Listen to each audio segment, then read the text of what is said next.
Call this meeting to order. This is the village board meeting, Tuesday, May 27th. If we'd all stand, we'll say the Pledge of Allegiance.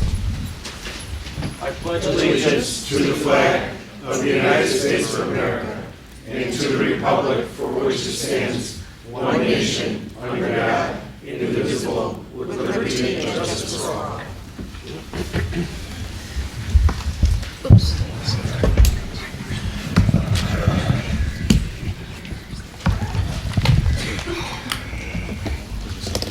Gail. Madam Clerk, when you're ready, please call the roll.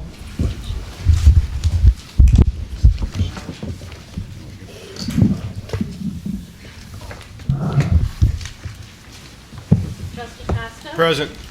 Trustee Vivo? Present. Trustee Giannis? Present. Trustee Sabo? Trustee Suisse? Present. Trustee Yukich? Present. Mayor Daley? Present. Are there any amendments to the agenda? Yes, Mayor. I would like to move J1 from the consent agenda to action items in K for the purpose, I have a couple of questions further.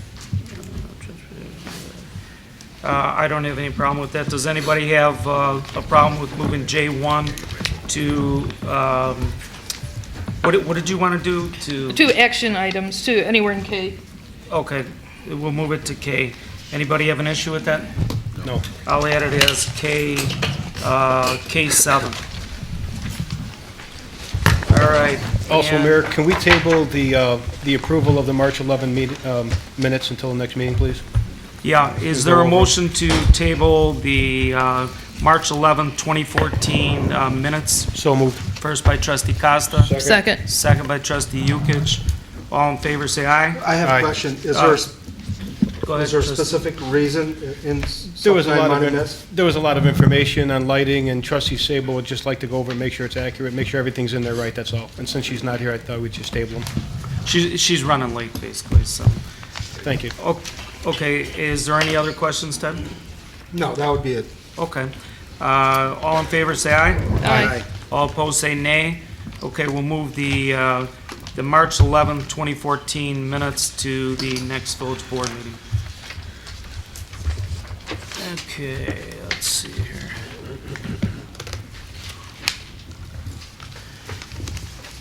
Okay, the next portion of this meeting is recognition. As many of you know, Brian Stevens has been a very active member of our community for several years. He has served as the chairman of the village's Plan Commission from 2001 to 2004, and from 2007 to 2011. As the chairman, he was responsible for making sure that meetings proceeded in an orderly fashion, that each item was appropriately considered. As Plan Commission chairman, Brian had to be familiar with the commission's procedures and with the agenda items to be discussed at each meeting. His effective leadership set the tone of the hearings and helped to keep the discussion on track. Brian did an excellent job in the position for 7 years, and for his continued service to the residents of our community, I'd like to present him with a key to the village of Homer Glen. Brian, please join me in front here, and I'll give you your award.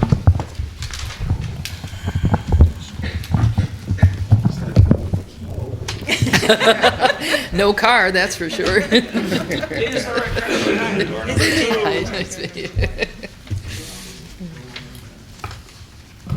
Okay, I'll read this. This is the key to the village of Homer Glen, presented to Brian Stevens, chairman of the Plan Commission, 2001 through 2004, 2007 through 2011. This key to the village of Homer Glen, the village's highest distinction, is presented to Brian Stevens.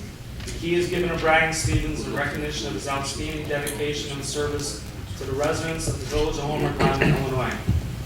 Presented on behalf of the residents of the village of Homer Glen this 27th day of May, 2014, James P. Daley, Jr., Mayor.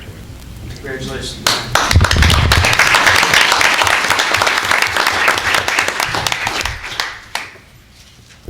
Let me get one without the glasses.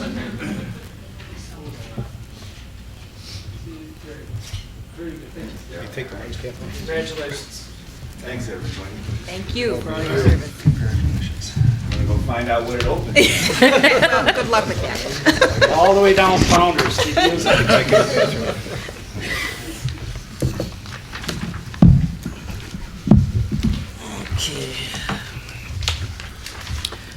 Okay, this is also under achievements.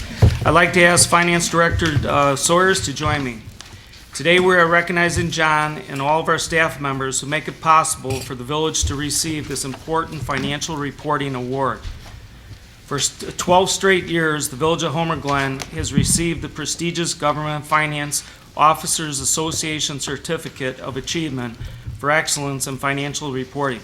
Try saying that a couple times. This is an outstanding reflection of the village's financial transparency. Thank you, John, Kim, and everybody who's involved in making this recognition possible. Come on up, John. John has been with us since day one, and he does an outstanding job, and many of you don't see him behind the scenes, but he's our finance team.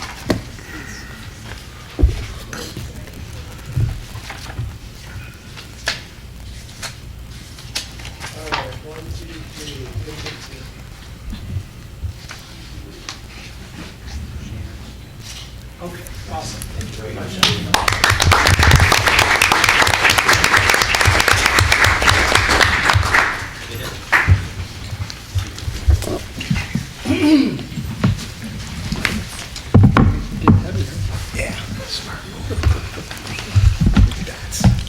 Okay, that concludes recognition.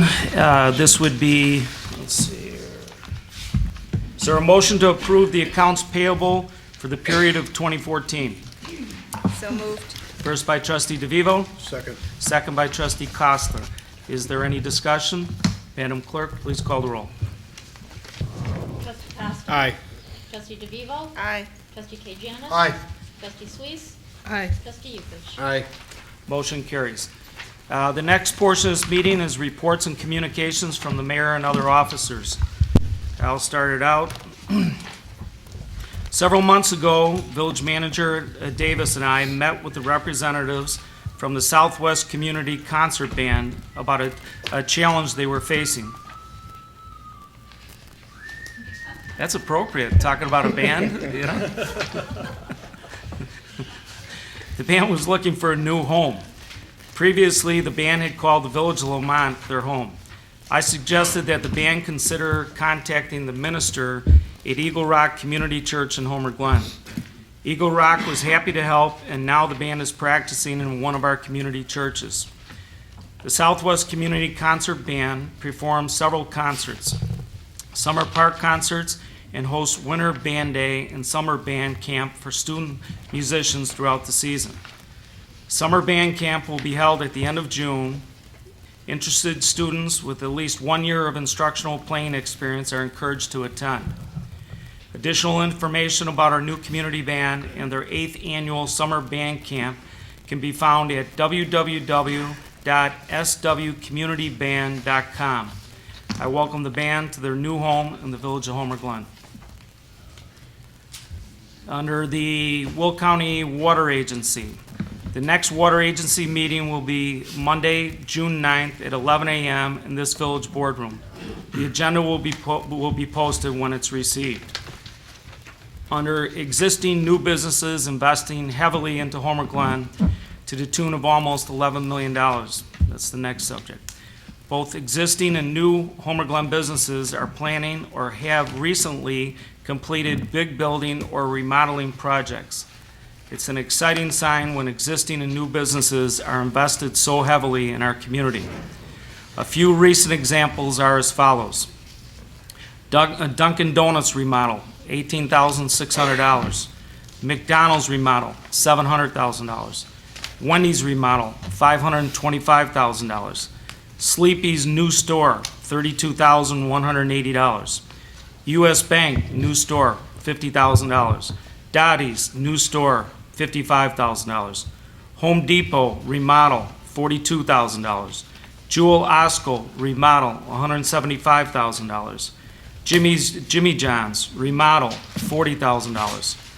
Simply Salsa, remodel, $5,000.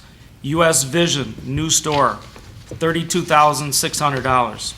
Dr. Victoria's, new office, $76,000, for a total of $1,751,380.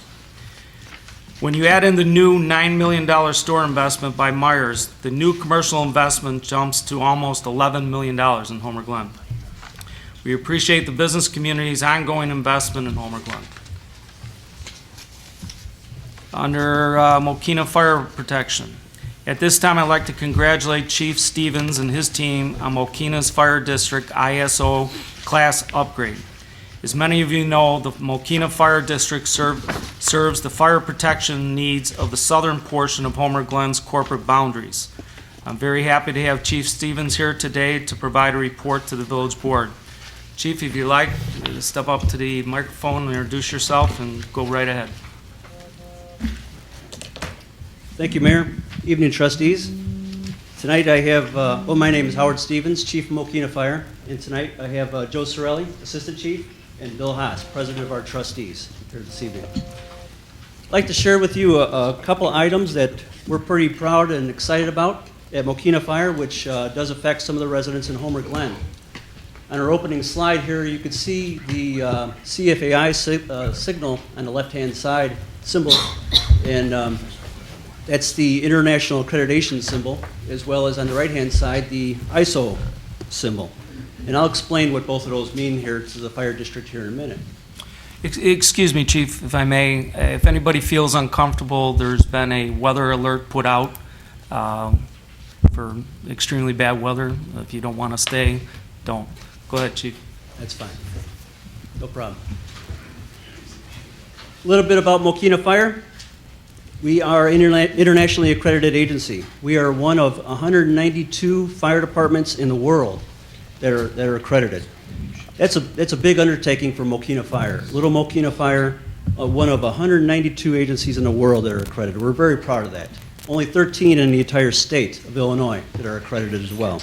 We're very proud of that designation. We've been accredited since 2002. We have to re-designate every 5 years.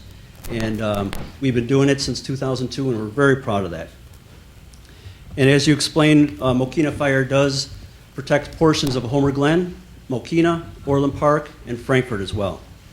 We have 33 full-time employees, 2 paid on-call staff, 3 fire stations. Our newest fire station, which was built on 183rd Street, closer to Homer Glen, really helped us in our latest ISO review as well to help the organization get to a better classification. We have 1 ladder truck, 3 engines, 1 squad, 3 ambulances, and a brush truck. In 2013, we responded to a little over 2,300 calls. This is the map of our district right here. You'll see up in the upper left-hand corner there, that's the portion of Homer Glen that we protect. It's according to the map there, it's about 2.5 square miles. This is taken right off of your website. We appreciate you putting this on the website. You can see the northern portion is Northwest Homer, the main portion is Homer Fire, and then down in the southern portion there, that's Mokina Fire. And basically in our portion, we have a lot of houses. We don't have any commercial at this time, but it's mostly houses down in that portion for Mokina Fire. So specifically about the ISO review that we went under, that we just recently went under. ISO is an organization that was founded back in 1909, and they review fire departments throughout the nation. And through their reviews, they recommend a classification to insurance companies, and insurance companies use these ratings to then alter the insurance rates for homeowners or commercial properties based on your ISO classification. The public protection classification is what we're talking about here tonight. We recently went under an ISO review, and our classification was improved to an ISO Class 1. ISO Class 1 being the best. ISO Class 10, in ISO's eyes, you need some help to really move that classification closer to 1. So what's evaluated in the ISO classification? The emergency communication system, the fire department, the water supply, and community risk reduction. For the communication system, there's 10 points for the communication system. And it deals with how 911 works, when the call takers take the call, do they use the proper procedures? What's the call processing time? How long does it take for the alarm to get to the firefighters? And then how long does it take the firefighters to get out of the door once alerted? On the fire department side, there's 50 points given. And that deals specifically with training of the personnel, the number of people at the training, the firefighters who respond to emergencies, not only Mokina firefighters, but we have an extensive agreement procedure with the Homer Fire Protection District, Orland Fire Protection District, that all respond to our area where we protect for the Homer residents. So the amount of people that show up to the emergency, as well as the maintenance and testing of the fire department's equipment. The water supply, that's 40 points of the overall evaluation. How much water can we carry to the scene? If there's hydrants out there, what is the water supply to the hydrants? How often are they tested? The tankers that could come to the scene to bring the water to the scene? What are the box alarms that are created to bring that water? How much water can you bring? How much training do you do on that? And that's all evaluated in the water supply system. And then finally, the community risk reduction, the fire prevention, the fire safety education, and the fire investigation. These are all key aspects of the overall ISO classification. So how does Mokina Fire compare with everybody else in the nation? ISO evaluates over 49,000 fire departments in the nation. Every single fire department that there is, there's over 49,000. There's only 60 in the entire nation that are ISO Class 1. We're one of them. In Illinois, there's only 3. So as you can see, right there, ISO Class 1, that's where we are. Everybody else in the nation, you can kind of see the numbers, how they fall out.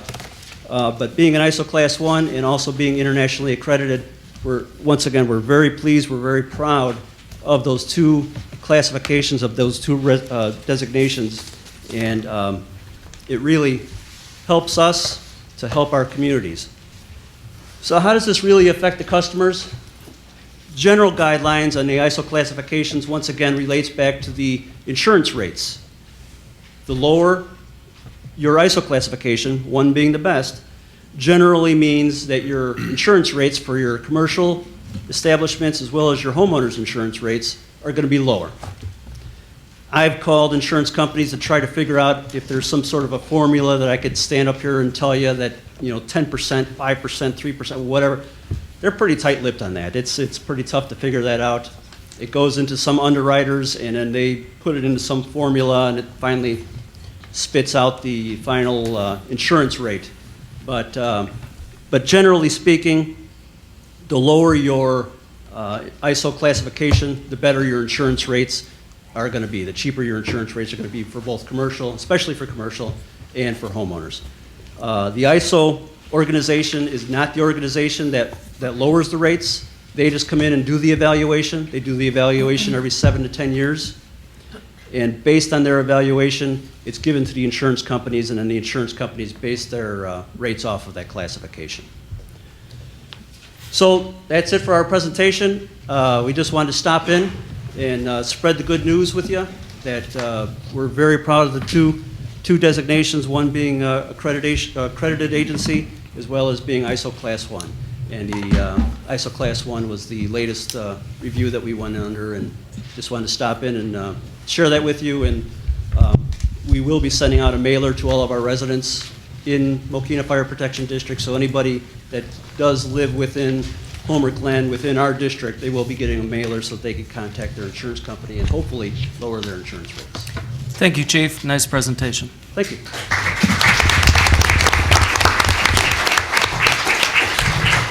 Okay, we'll move on with reports. Sure. We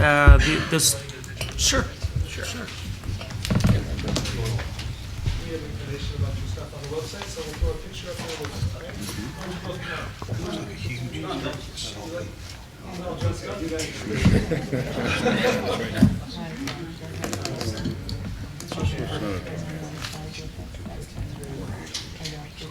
Oh, Hale would help you. How many? Thank you. Because it was on your property.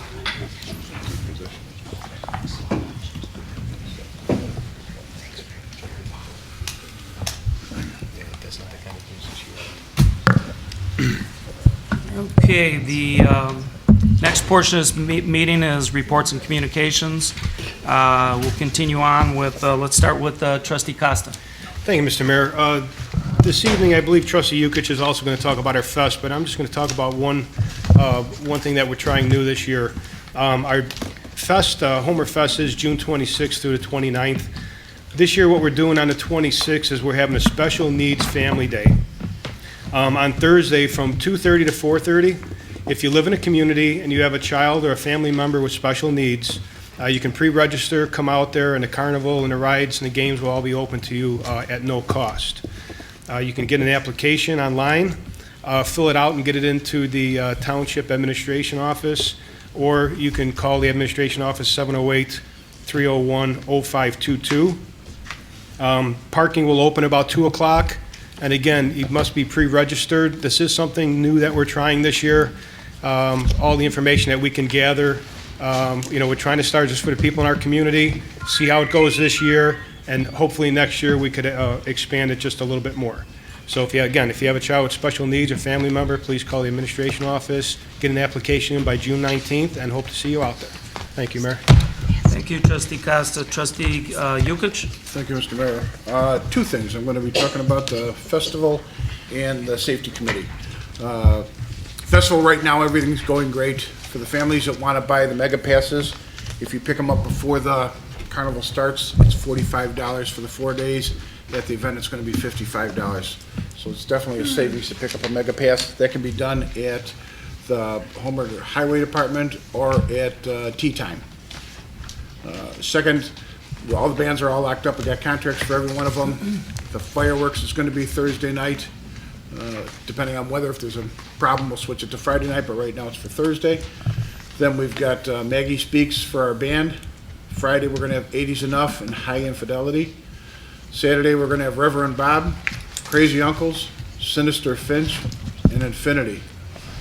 Sunday, 3 bands, Cooper's Grove. It'll be from 12 to 1:30. Forecast from 2 to 4, and one of those nights, 4:30 to 7:30, one of these nights. There's also going to be a bag tournament. It'll be held on Saturday, June 28th. They want you to pre-register. It's $40 per team, double elimination, no whitewashes, first, second, and third place prizes, and the bags fly at 3 p.m. So if there's any questions on it, there's a phone number. They'll also have this online, and you can email me here at the office for gukich@homerglen.org and set up your team. Second, for the safety, public safety and service. We have an issue with a dog that mauled another dog, which we have with our lawyers right now to see what we can do about it. That's going to be discussed at the next meeting, at the safety committee meeting. That's going to be June 4th. That'll start at 7 o'clock. So if you want to talk about it tonight, that's fine, but it's just going to be in comment. We'll have a meeting on the 4th to where we can tell you more of what's happening. Other than that, that's my report, Mr. Mayor. Thank you, Trustee Yukich. Trustee Sabo? Thank you, Mr. Oh, Mayor. excuse me, Margaret. For the record, can you show that Trustee Sabo's here? Go ahead, Margaret. And what time was that? Pardon me? What time? They notate the time? 7:45. 7:45? Thank you.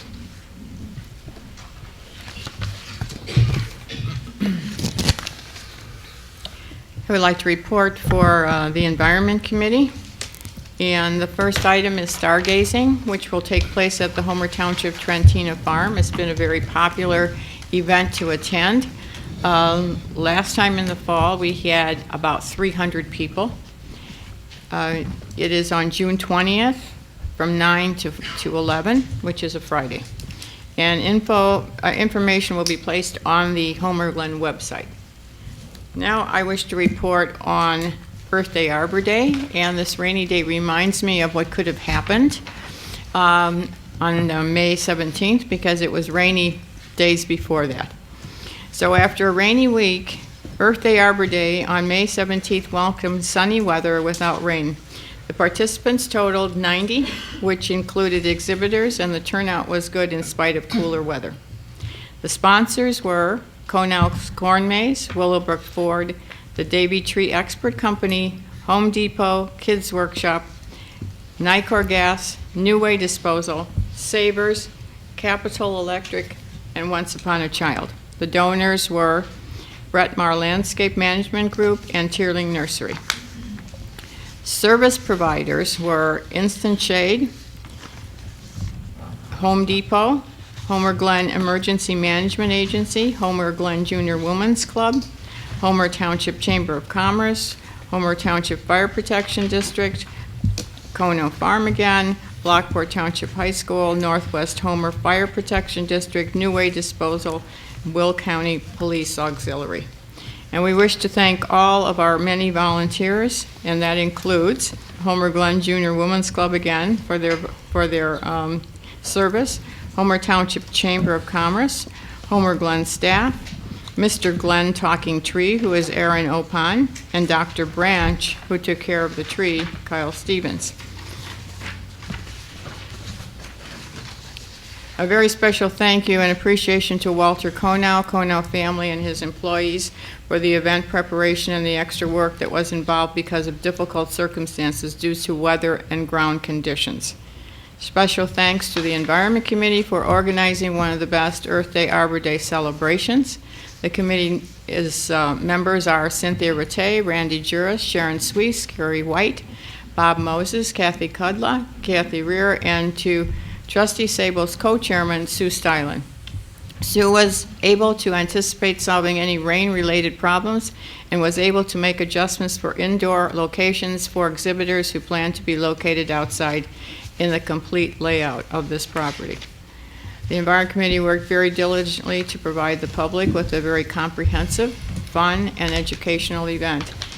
Every committee member was able to add something special. Many compliments were received from the public relating to activities that taught adults and children about nature and tree-related activities, such as a big tree planting demonstration, tree identification, and a large slice of a sequoia tree on display that was 2,600 years old. Thank you to many newspapers and other social media who broadcasted the event near and far. And I wish to thank our manager, Cameron Davis, for being the photographer, and also another photographer was Dale Butella. And I wish to thank our website master, who was very diligent and very responsive. And if you look on the website, earthdayarborday.info, you'll see that it's very colorful and very, very exciting. More information may be included in a future report. So, thank you. Thank you, Trustee Sabo. Trustee K. Janis? Yes, thank you, Mr. Mayor. I'll try to be as brief as possible. Due to the weather, we don't want to extend this as longer. I'd like to first say congratulations, Brian. Mr. Stevens, I served with you, Brian, on the Planning Commission. You did an outstanding job for this community. You held the line where it needed to be held. You had solicited information when it needed to be solicited. You encouraged all members to voice their comments and concerns. You were a professional on this committee of the planning. I just want to say thank you. You inspired me to further myself within the village. Outstanding job, and thank you. And Joy, you're right there with your husband. You guys are a family that were part of this community, have been part of this community, and will continue to be a part of this community. I want to say thank you, sincerely. Also, I'd like to say congratulations to John, once again. Good job. Thank you. On behalf of all the citizens, good job, and to the staff that supports what you do as well. I won't, like I said, I won't be long. I just want to announce on June 6th, the Chamber of Commerce of Homer Township will be having their golf outing fundraiser at Old Oak Golf Course. For more information, you can see the website on this. Also, I'll be very quick on this as well. Several businesses have made comments to me regarding the business climate and sharing their topics of concern of the atmosphere of business, on how tough it is to turn a dollar or to keep a penny. Their concern is the overreaching government rules on how it's clamoring down on them. They've also communicated to me that government does not create, it takes. So they're very concerned about any overreaching issues. And this is on the heels before they receive letters regarding any temporary sign that may go out. I will share some of these concerns that they have with you, Cameron, and Janie as well, in the very close future. That's all I have to say. Thank you, Trustee Kajanis. Trustee Suisse? Thank you, Mr. Mayor. Reporting for the Homer Harvest Days Committee, we've been receiving very good responses from demonstrators, vendors, and we continue to expand on our food vendors. Returning this year, some of the people returning this year will be the Illinois Live Steamers, wax hands replicas, and the buckskin rawhide demonstrations. Some of the other displays will show spinning, knitting, shoemaking, and glass blowing. Life and activities of 18th century children will be demonstrated. President Lincoln will be making a guest appearance along with a display of Lincoln pottery.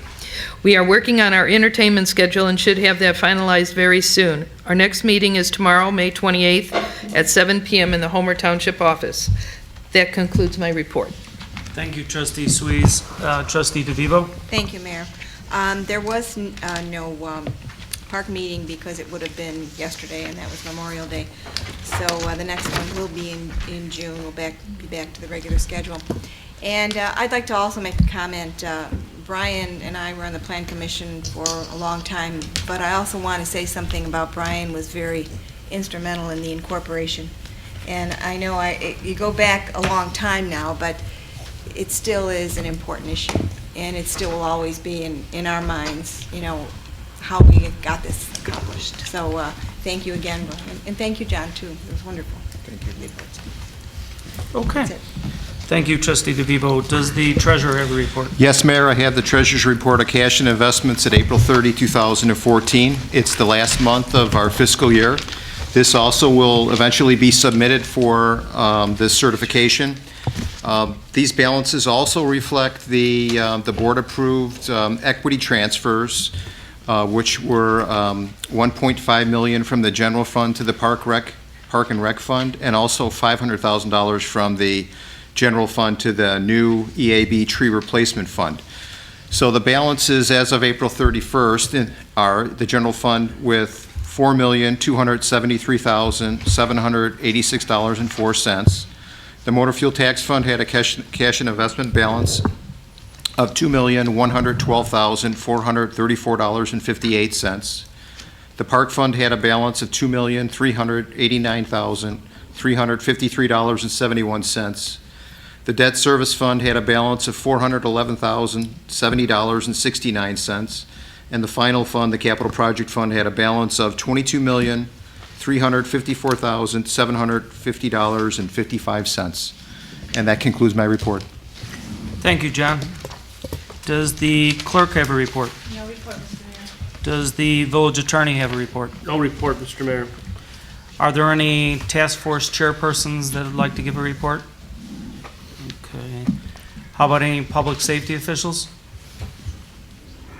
How about the village manager? No report, Mayor.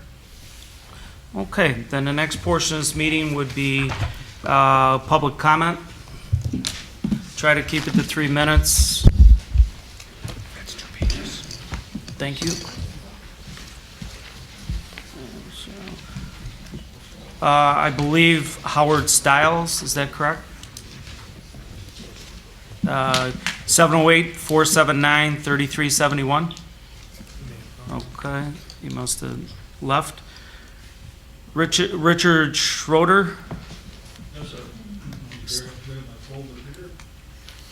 step up to the podium, name and address for the record. Sure. Richard and Lydia Schroeder. Lydia is the young lady in the back row back here. And we live at 15017 West 163rd Street in Homer Township. And we've been there for decades. And I'd like to thank you for allowing us to be here today to speak to you. And greatly appreciate your decoration on the wall over there under the Tree City USA Harbor banner. And that is the Caton Farm Bruce Road SRA, which has been under planning for more than a decade now in the area. The specifications of the plan are to carry traffic from Route 30 west of the river over to the east of the river and then drop down from Bruce Road to 159th Street. And that's what your drawings show so clearly. The route that's shown from Bruce Road to 159th is the right-hand leg that's standing up vertically. It has a loop on the lower end, goes straight up, and then it makes a couple of turns and goes up to 159th Street. This is a non-existing road. This road cuts through fresh territory. It cuts through farmland. It takes out homes. It takes out businesses.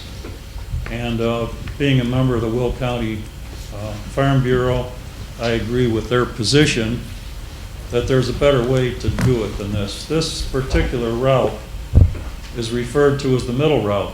It's referred to as the middle route because Gauger Road, which is not shown up there, we have a placard here that we can show it on. Gauger Road is actually this road right here, which runs vertically straight up north. It has no bends or turns or anything in it like that. This is Bruce Road right here running east and west. And the reason it's called the middle is you have Cedar over on the right side. And Cedar was originally one of the routes that was considered.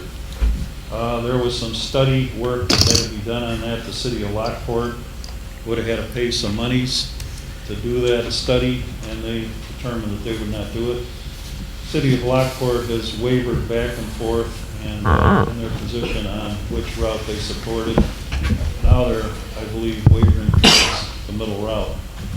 We don't think that's the best way.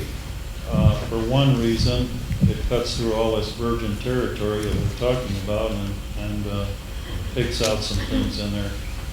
I believe the cost on that particular route is a lot higher than Gauger Road, for example. Gauger Road has a present right-of-way, and there's going to be a plan called the 2030 plan, the Will County Highway Department, and what they're going to do is they're going to improve the entire grid, east-west roads, north-south roads, in the particular quadrant that we're talking about right here.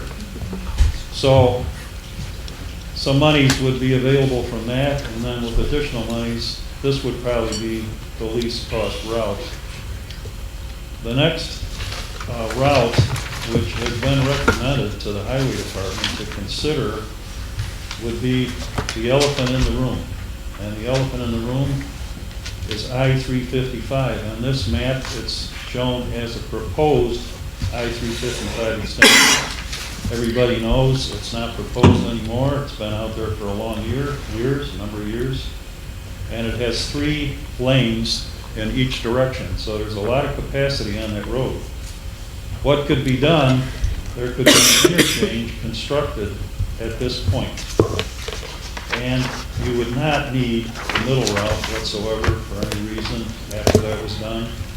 This would meet the requirements of the project. Their determination there could come up from Bruce to 159th Street. And another road that could be used as a secondary sort of road would be Cedar Road over in this area over here. Now, this particular middle route has some disadvantages. It looks to me, and I haven't really made a final determination on that, like the curve that it makes heading north from Bruce Road is actually in an area that could interfere with the future interchange of Bruce Road and I-355. So that's a negative there. We also have partial closure of Bruce Road going to the east. There's just a little cutoff that goes down off this curve if you want to go east. Then coming up in this direction, we're going to be adding stoplights. This middle route will be a limited access road. You won't be able to access this thing anywhere and cross from one side to the other until you get to the crossroad, for example, right here at Division. There will be stoplights under this plan at Division, and of course stoplights impede the flow of traffic from east to west on Division. There was no road, there would be no impedance, there would be no need for stoplights. The road then moves further north and it makes turns cutting through farm properties, business. If you could, this is a 3-minute public. Pick it up a little bit? Yeah, pick it up a little bit. I'm trying to be inclusive here, I didn't want to cut out any people. This is going to end up being a workshop with the village and the Sure. county and the whole shot, so, All right. I mean, Well, I know you're giving information out, but Sure. Could I read you we're pretty part much of the aware of letter all then, this. please? Sure. I just want to read you a portion of a letter that was written by Christine Radagno, State Senator, and Renee Kozel, State Representative. And this was written to the Transportation Committee, and I'm just going to read a couple paragraphs and then I'll sign off. It says, "We support land and engineering for the planned Bruce Road interchange with I-355. The completion of this interchange, in addition to planned improvements to local roads under the 2030 plan, would eliminate the need for the middle alignment and its negative physical and financial impacts. Currently, farmers, builders, homeowners, businesses, and others in the path of the middle route are being adversely impacted by the uncertainty and lack of funding for this portion of the SRA proposal. In addition to I-355, Gauger Road will provide an excellent route with still more alternatives in Briggs, Farrell, and Cedar Roads. The above north-south roads, along with a labyrinth of connecting east-west roads such as Route 6, Roslyn, Oak, Bruce, Division, and 159th Street, complete a very adequate grid of travel alternatives by distributing rather than concentrating traffic flow." So, thank you very much for your time, and if there are any questions at any time, now or later, we'd be glad to answer them. Thank you, Richard. Okay, the next speaker would be, I believe it's Mary Ellen White.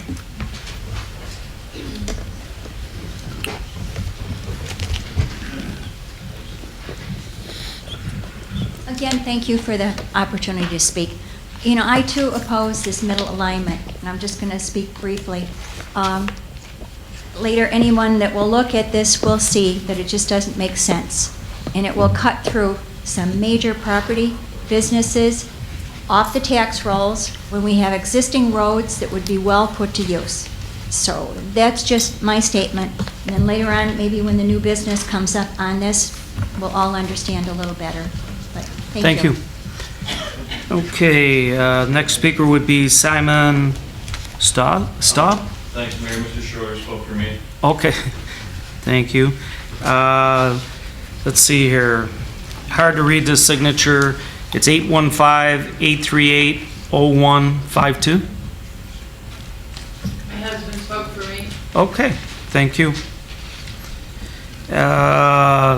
Kathy Schubert? Go ahead, Kathy. If you'll give your name and address for the record, it'd be great. My name is Kathy Schubert. The address is 14353 South Pebble Creek Drive in Homer, Glen. Thank you very much for having me here today. On March 4th at 2:50 p.m., I went in my garage to take my dog for a walk, but never made it past my garage because my neighbor's dog snuck up behind us and attacked him and ended up killing my dog and bit me also. The need for all of us to feel safe while we are outside, especially on our own property, is crucial. If people are going to be pet owners, they need to be responsible for them. It's not fair to those of us that are responsible for our pets to have a vicious animal come up on our property and attack without any provocation at all. Approximately 2 weeks after my incident, there was another dog attack in our community by another dog. We should not feel afraid to be in our own yards or even out walking for fear our kids, pets, or ourselves can be attacked by a vicious dog at any time. As a result of what happened to me on March 4th, I cannot be out in my front or back of my own house unless someone is with me. Should a killer dog be allowed to live next door to me after killing my dog and attacking me also? Should a vicious dog be allowed to have more rights than me, my family, and all of my surrounding neighbors with small children and the many dogs that live all around me? We need to have something done now. That is why myself and my family and my neighbors are all here today to get Buddy's Law passed. We need to have Buddy's Law in place so no dangerous or vicious dogs will be allowed in Homer Glen at all. We cannot let what happened to me happen again in our town. We all need to feel safe, and we should not have to be fearful when we are outside. We live in a quiet town with many, many children, and our houses are all so close together. There is just no place at all in our community for a vicious dog that are deemed as such. Mayor Daley and trustees, will you please pass the ordinance we are proposing today? Thank you. Thank you.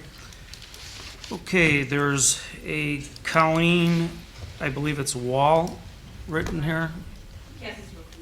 Okay.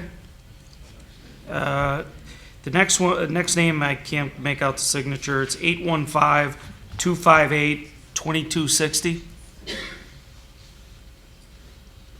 815-258-2260. Oh, that's Rudy Cody. He can't speak right now. Okay, that's fine.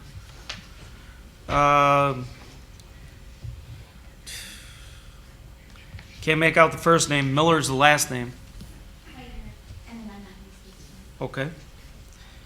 Andrea, Sivorski. Okay. Gina Staub. Jenna, sorry about that. Jenna, name and address for the record. Jenna Staub, 5400 Walnut, Downers Grove. The proposed route is going through the house that I grew up in and my family's livelihood, so I would just like to say that I oppose that too. Okay. Thank you. Okay, 13937 West Woodmill.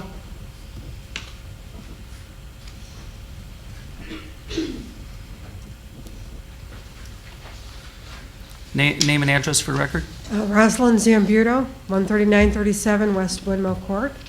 And I do feel that we need something passed regarding vicious dogs. I have 2 small dogs, and my dog was attacked twice on my property on Woodmill Court when it was tied up in the front yard because they shouldn't be running loose, and we're out doing yard work. The dog came out of nowhere and attacked our dog. Stupid on me that I didn't call it in, but knowing Kathy and seeing her every day walk her dog the same time that we do, and knowing the dog that did attack her dog, every time I pass that, I have anxiety now. And I used to be able to take my 2 dogs by myself. I'm afraid to walk alone. My husband now goes with me morning and night because I know that dog and I've seen that dog wanting to go through the windows of the house, that little dog. So that's all I have to say. I know you're not considering it now. You're saying next week, and in case I don't get a chance to come, I'm very adamant we need something about vicious dogs. Yeah, the Public Safety Committee is going to address it, discuss what alternatives we may have, because we do not have an animal control department in the village of Homer Glen at this time. It's run through Will County as part of our contract with the Will County law enforcement. So they'll be discussing it at their meeting, and if you'd like to attend, what night is that, Mike? Wednesday, first Wednesday of the month, 7 First- o'clock right here. June 4th. So come out and, see what we might be able to put together. All right, thank you. The next speaker will be 15117 West 163rd Street. Mr. Schroeder spoke for me, thank you. Okay, thank you. Robin Burrick. Hopefully I didn't butcher it too much. Hi, I'm Robin Burek. I live at 14305 Pebble Creek Drive, just down the street from Kathy. On April 11th, my neighbor's pit bull came over our 6-foot privacy fence and attacked my small dog. I was the only one home, so I was out trying to beat it off, ended up dragging it over 10 minutes out to my driveway when another neighbor came out and helped me. We were beating this dog. Nothing happened. Obviously, it's emotional. Literally within the last week and a half was when we could finally let him out walking, running, being a normal dog. But I was absolutely shocked when Will County Animal Control told me that nothing could be done, that it was their decision, what they were doing with their dog. If they chose to keep it, thank God they didn't, they were going to put it down, but then they gave it away. So now that dog is out there to potentially attack other dogs. Like Kathy said, we have a lot of kids.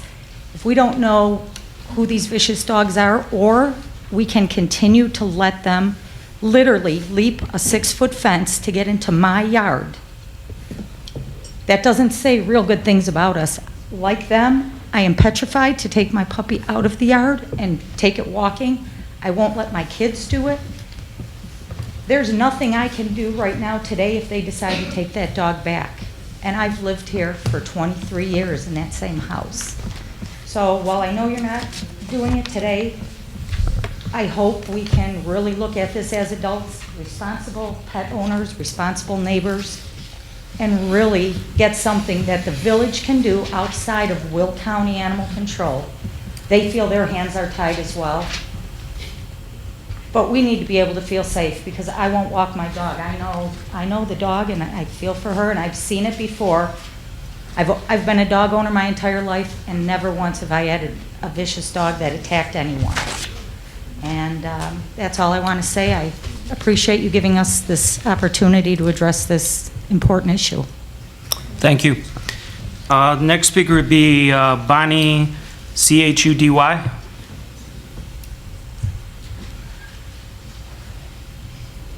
Yes, my name is Bonnie Chuddick, 13944 Westwood Mill Court. Last year I was walking my dog, and the neighbor's dog next to Kathy, the window was open, he pushed out the screen, he hung out the window. The only thing that stopped that dog was he got caught up on the windowsill with his back legs. His front paws were on the siding. He was growling, snapping, barking. I picked up my dog and slowly I backed away and kept screaming to get in the house. The only thing that I could have done was crawled up on the yellow pickup truck, so somebody must have been home. And down the other direction was the pit bull that mauled the other neighbor's dog. So when I walk, I carry me a big stick. And trust me, if the Humane Society or the Protection for Dogs don't do something, I will if they come out. I'll beat the thing to death before I let them kill my dog, because my dog could have been a statistic. And the next time it's going to be a small child, a mother walking her baby in a stroller, some kid getting off a bus, some elderly woman or a young child walking their dog, then the village is going to have their hands full. So you should pass a law.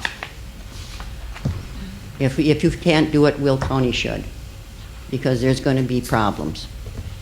Thank you. All right, thank you. Okay, that concludes public comment. The next portion is meeting is the consent agenda, which includes the following items. Before Trustee Sabo arrived, we moved from the consent agenda J1 to legislation and action items as K7. So minus J1, is there a motion to approve the consent agenda, which includes the following items of business? Consider for approval motions pertaining to the establishment of a full-time administrative assistant position, including A, consider for approval of petition description for an administrative assistant, and B, consider for approval the revised Village of Homer Glen organizational chart, and C, I'll let these folks have a chance to leave.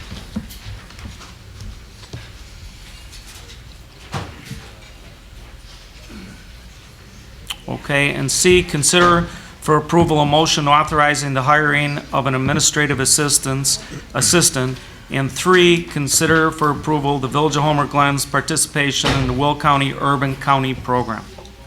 So moved. First by Trustee Costa. Second. Second by Trustee Yukich. Is there any discussion?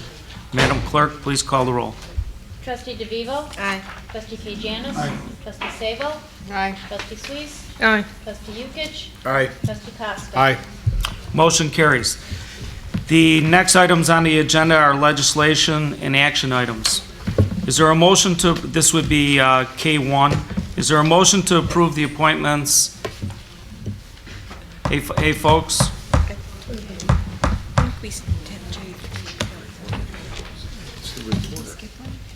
yeah. He should be. He said K. That's all part of the consent agenda. Oh, that is part. Okay, getting back to it.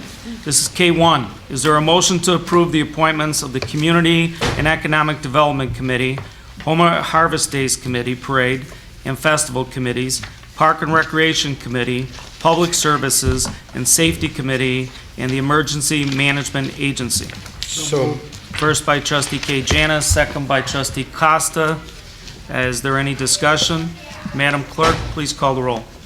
Trustee Kajanis. Aye. Trustee Sabo.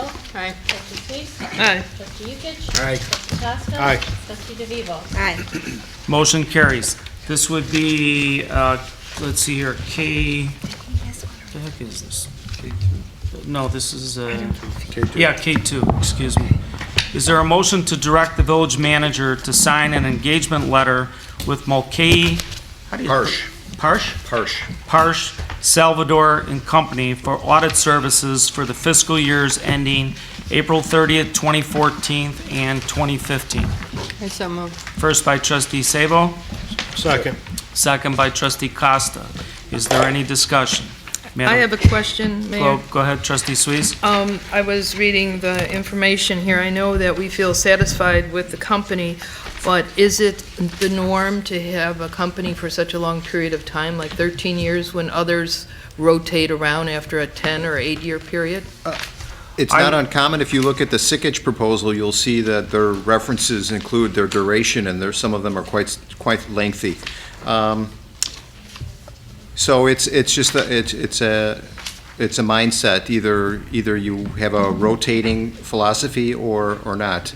We're an evolving village, and having the audit firm grow with us has made them efficient, and so that's my particular philosophy.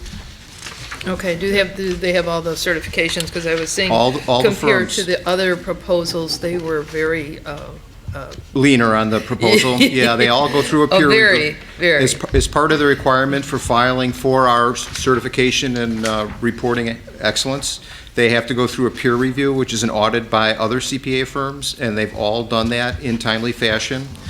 They all have a presence in it, and so our existing auditor was the low bidder. And they understand our records and have been very above board and efficient with the way they've worked with us. Mayor, Okay. if we could, just for a moment. John, Go ahead. John at the committee gave a very excellent example of why Homer Glen is so different from most communities in terms of our paper trail here. Why don't you talk just a little bit about Well, that for the whole board? Hold on here, hey, is the reporter back there? Can somebody tell him he needs to take it somewhere else? Okay. It's her.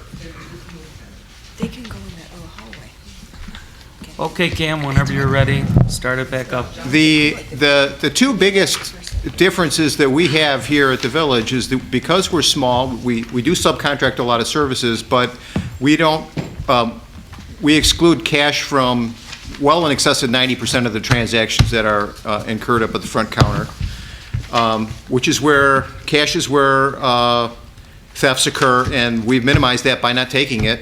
And then on the outflow of funds, we have a dual signature requirement on everything, not on items above a certain amount, on 100% of our transactions. So our controls are tight with cash, and because we're such a smaller staff, we have issues with segregation of duties. We've built a lot of controls to try to mimic bigger firms, and we've been successful with it. And as you can see from our cash balances, the village has done quite well. And Thanks, Sean.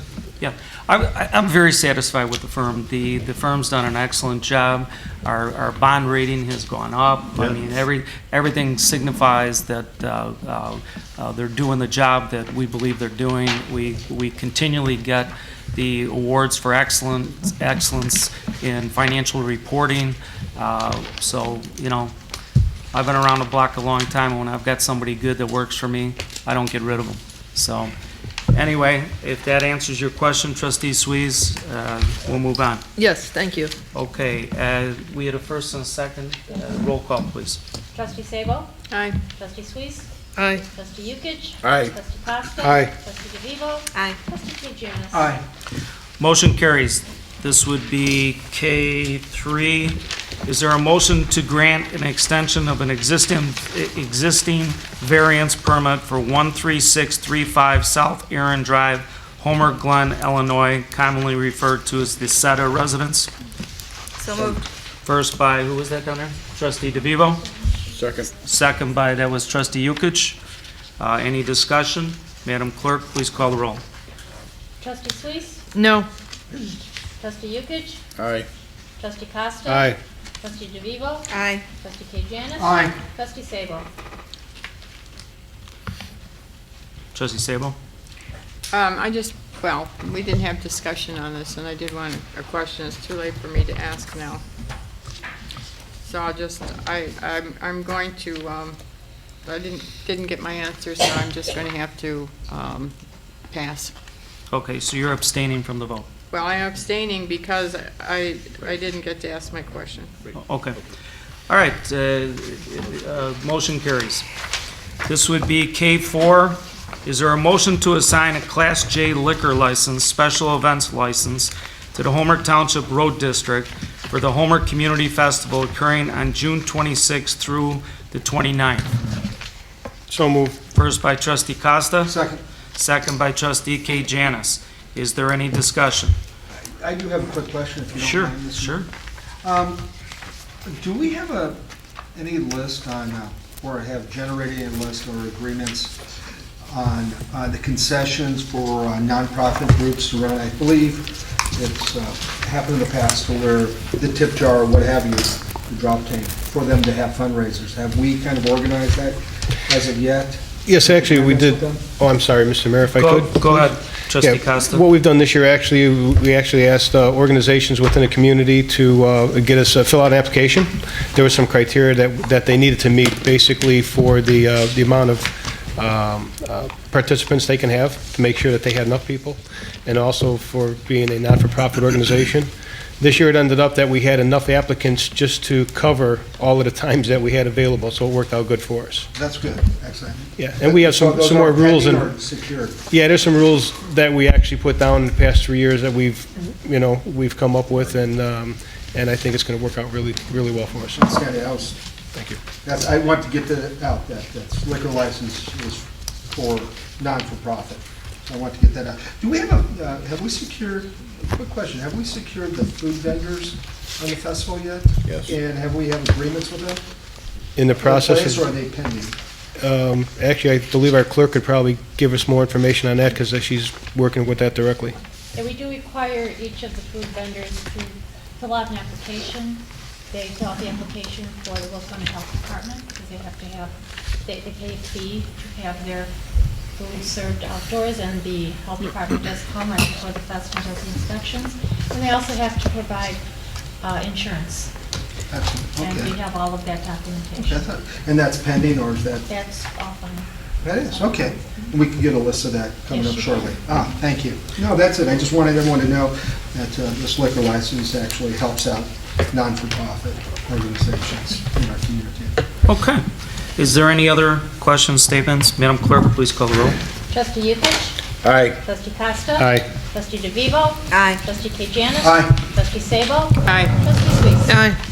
Motion carries. This would be K5. Is there a motion to approve the Village of Homer Glen's portion of the Northern Will County Water Agency's annual budget for FY 2015? So moved. First by Trustee Yukic. I second. Second by Trustee Costa. Is there any discussion? Madam Clerk, please call the roll. Trustee Costa? Aye. Trustee DeVivo? Aye. Trustee Janis? Aye. Trustee Sabo? Aye. Trustee Sweet? Aye. Trustee Yukic? Aye. Motion carries. This would be K6. Is there a motion to approve a special village board meeting for Monday, June 9th at 7 p.m., Homer Junior High School, 15711 South Bell Road, Homer, Glen, for the purposes of discussing the future use of the Woodbine property? I so move. First by Trustee Sabo. I second. Second by Trustee Yukic. Any discussion? Madam Clerk? Yes. Go right ahead, Trustee Sabo. The meeting is on the Monday before a board meeting, Correct? and I also believe that that is not enough time to get the word out. This is a very important meeting, and we should use all, I know that we use all media outlets, but I think that the village needs to give people a chance so this word gets around. So I would like to extend it at least another week or so, or a date in the future to be decided, or to be decided tonight for, say, the following week or the week after. We really want to get as many people at this meeting as possible, and in 2 weeks is just not enough. Well, I'd agree with you that we want to get as many people as possible out to voice their opinion. Myself, my personal feeling is 2 weeks is adequate time. Where we're at, Trustee Sabo, is the availability at the school. When we call them up and we need to use a meeting room like this, there has to be availability. Maybe I'll turn to the village manager and ask them, is there other Mondays that are available, or I know you threw a couple dates past them. Right. Well, they obviously have been very busy because school's coming to a close. So this was one of those dates that just worked because we didn't have any committee meetings. That's always difficult. And the school had availability. This is always a challenging thing, coming up a date that doesn't conflict with something that was either going out to school or a committee meeting or a board meeting. I can't tell you what other dates are available, so you won't be able to approve it tonight if this isn't your date. I can't tell you what other dates beyond this one are available. Okay, so how does everybody feel? Is 2 weeks enough notice to? May I make a comment? Go right ahead, Trustee Because Swiss. I know you're saying 2 weeks, Mayor, but there's only maybe one chance, because with the media, in a newspaper ad, you're only going to be able to print it one time. Well, we don't want to print it, these newspaper articles cost a lot of money. I mean, Well- we put it on our website, we put it in a newspaper. I mean, to do it time and time again, I believe a full-page ad is like $600 or something like that. Well, did intend to take an ad out. We don't typically take full-page ads out, what we've done historically is take half-page ads Yeah. out. Right. And so we've already got that ball rolling, but, we can change it if the board wants to change. The only thing I can't tell you is what dates it would be into the future. I was trying to react to the board's direction that we have this meeting as quickly as possible. So that's what I was trying to react to, but certainly if you want to push it off, you can do that. Yeah, I just need direction from the board. Trustee Costa? I'm sorry, Mayor, just looking at our calendar, and June is really tough. I mean, the 9th, again, day before meeting, the 11th also, I was looking at our schedule, the 10th, 11th, and 12th, there's meetings, 16th, 17th, and 19th, there's meetings. I believe the 18th, we may have called one for the fest because it's the week before fest. Right. The 25th, for sure, we can't make it, and then we have our fest. So June is really tough. It is tough. I hate to say that the 9th might be the best day because it is kind of short notice, but I don't think it would be fair to extend this out in July. I think the next date that we may have available is July 14th, and I think that's looking way out too far. That's my personal opinion. Okay. We have a lot of meetings in this town. Right, and that's nobody's trying to, pick a specific date for any given reason besides that we're trying to work around schedules. Trustee Yukich, you want to say something? Well, I did ask to have a meeting as soon as possible, and when I talked to Cameron did tell me that it was very difficult trying to find a specific time for the Homer Junior High. I had suggested to have it at Woodbine, but I agree with the manager on that. Woodbine wouldn't be big enough if we get the turnout that we're hoping that we do get. And like Trustee Costa said, where we have a real big problem is this month is June is almost full. It's tough. Because the festival is screwing the two of us up. And I did talk to the village manager, and he said that he would put either 2 smaller ads in or 1 large ad. I think one large one. And we both agreed with 1 large would be better, but this way it's brought before the board. It gives everyone an opportunity to be able to see it. And from there, just emails out would be, I mean, you got to figure there's so many groups that are involved in this right now. If we send an email out to them, they do the work to get them out. Right. So I am comfortable with 9th. Okay. So we have, I hear Trustee Kate Janis, you want to say something? No, I concur with that. The premise about a month ago was as soon as possible to bring it in front of the public. I could see with everything going on within this village and the various committees and topics that we have, we may be looking at August. And I thought the whole premise was to get the feedback from the community ASAP. So I see the 9th as being efficient. It puts the notice out quickly, but yet with enough lead time to communicate to the other various groups, committees that are involved, and as well as the whole community as well. I thought one of the questions was the last time when there was 100 people in, that enough time wasn't given to communication, and that was a week's notice. This is now 2 weeks' notice. I think that's ample. So 9th, I'm comfortable with. I am too, and one of the reasons why I think we need to move this forward is we have decided what engineering or architectural firm we're going to use to work with the public, work with the staff to design the building is on hold until you make certain decisions. So these decisions have to start moving forward. So I'm comfortable with the 9th. It sounds like to me the majority of the board is comfortable with the 9th. We have a first and a second. Any further discussion? Can I, one comment? Sure. Are we going to do a brief mailing to, like, say, especially like Woodbine and Saddlebrook, to those people? A postcard mailing notification? You can do whatever you want. What it comes down to is how much it costs to do everything that you want to achieve. And when you start talking about just the people around Woodbine and I believe the other subdivision, Saddlebrook, I think is his name, well then why would you stop there? Why wouldn't you let every taxpayer in Homer Glen know what makes them so special? Yeah. So I think that a nice advertisement in a newspaper is adequate. The sports clubs, as Trustee Yukich mentioned, these different groups will get the word out. We put it on our website. It has to end somewhere with the cost of advertising. Village manager, you had some? I would just say, we have been keeping track of emails and of people that have contacted us. So we actually have a list of those, I believe. If not, we'll put together a list, and we can communicate with all those people too. Sure. So, and that's a good Good. number, I think, at this point. Good. So I think the most powerful weapon is email. Right. We could, sometimes we think email is even better than our village newsletter stuff. People just hear, it just goes, I think out too, throughout the community, so. I think too, the people that want to have input on this property in the village hall, they're very aware that we purchased this. It's been front and center in all of our newspapers and all of our sports clubs emailing each other back and forth with residents from the Woodbine location. This is not a hidden secret. I mean, 2 weeks is plenty of time to communicate to our best efforts to get out and let the people know. Is there any further discussion? Trustee Sabo. Yes, I believe there are some groups that have an automatic mailing. I mean, they have lists of people.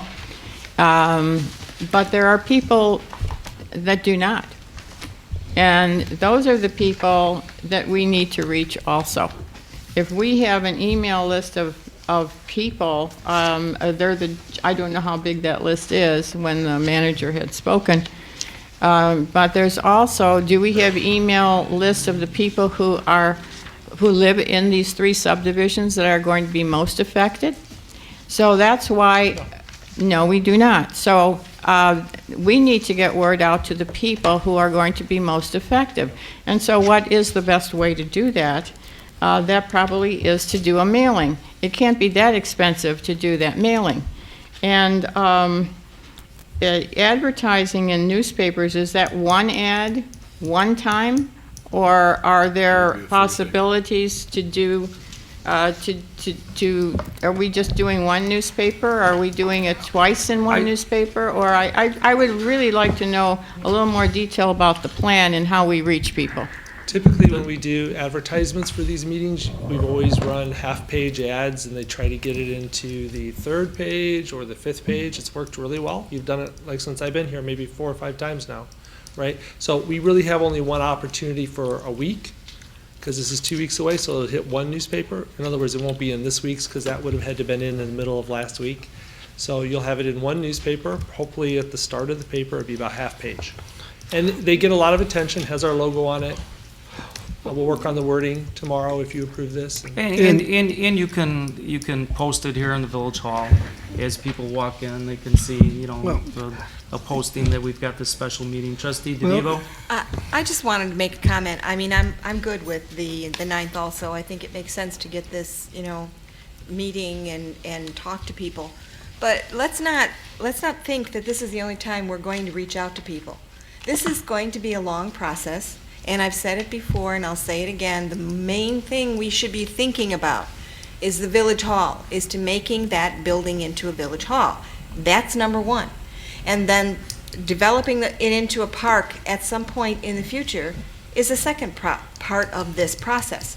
We will have lots of meetings that we're going to include the whole community and certainly the people around, the golf course.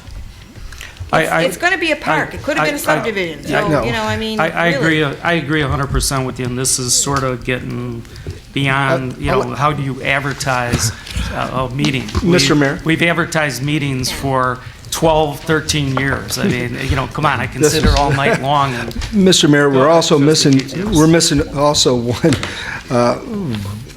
very important form of advertising.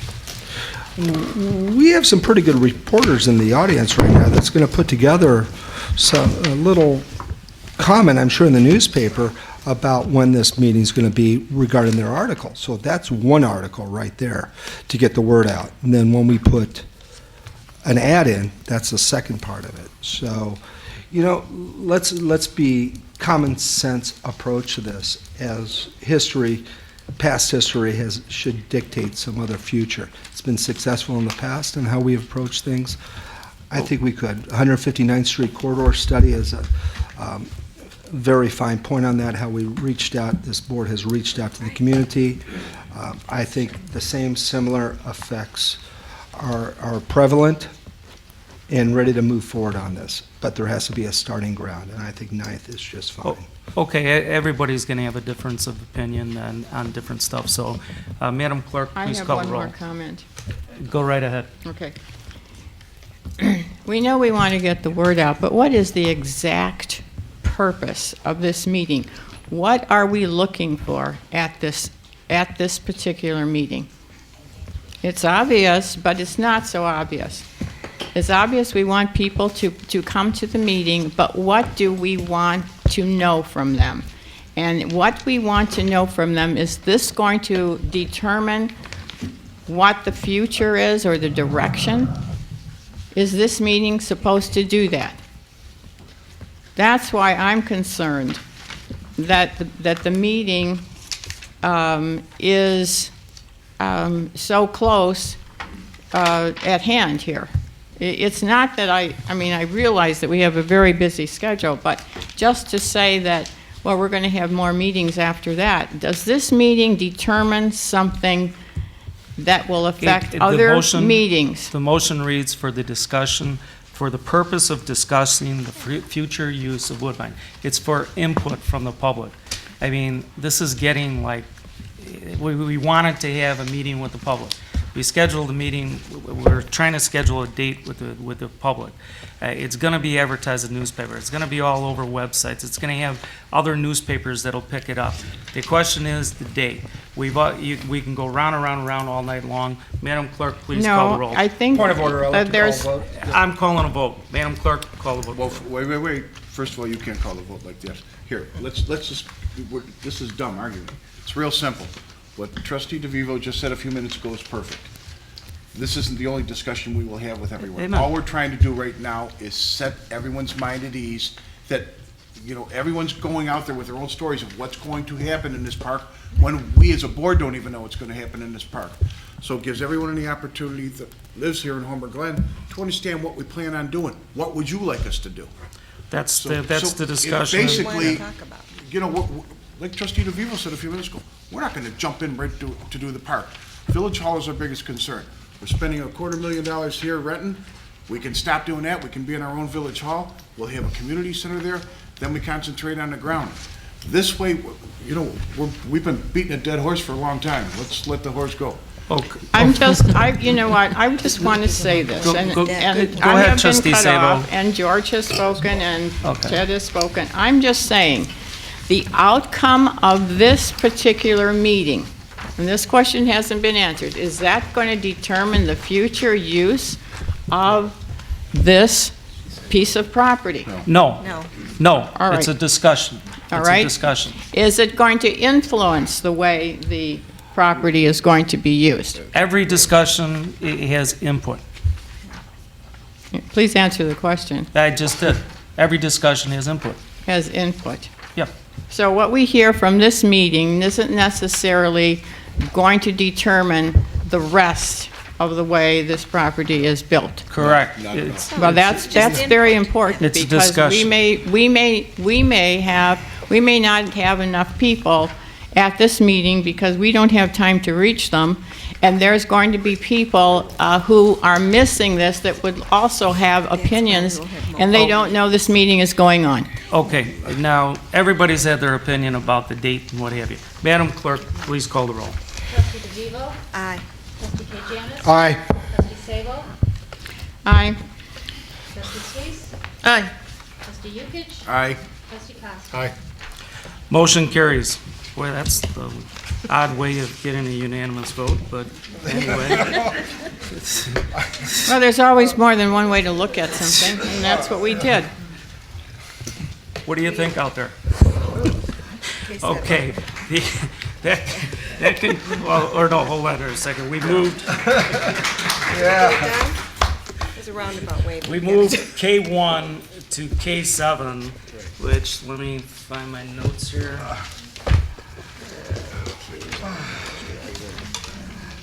K1, okay.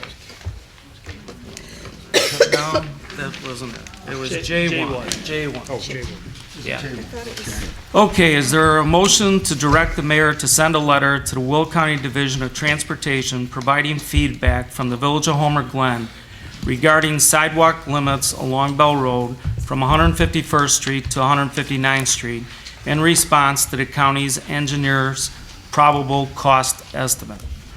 I so move. First by trustee Suisse, Second. second by trustee Yukich. Is there any discussion? Yes, Mayor, my right question ahead. is, and I didn't know if you could add that to the motion, but my comment was, we are extending the sidewalk, and I know we talked to it, to the southwest corner, 151st and Bell. And this will be outside of the normal Bell Road construction for the sidewalk. So the village is be responsible for approximately $27,000-$30,000. I want to know if we can stipulate somewhere that when and if a developer does decide to build on that property, that there would be some type of compensation for the village putting in a sidewalk for them. That would be more of a question for the village attorney. I know that when you buy in a subdivision and what have you, and you have a lot, you go to build a home, you put the sidewalk in front, it's part of the cost of the building the home. It's built into it, but I'll have the village attorney address that.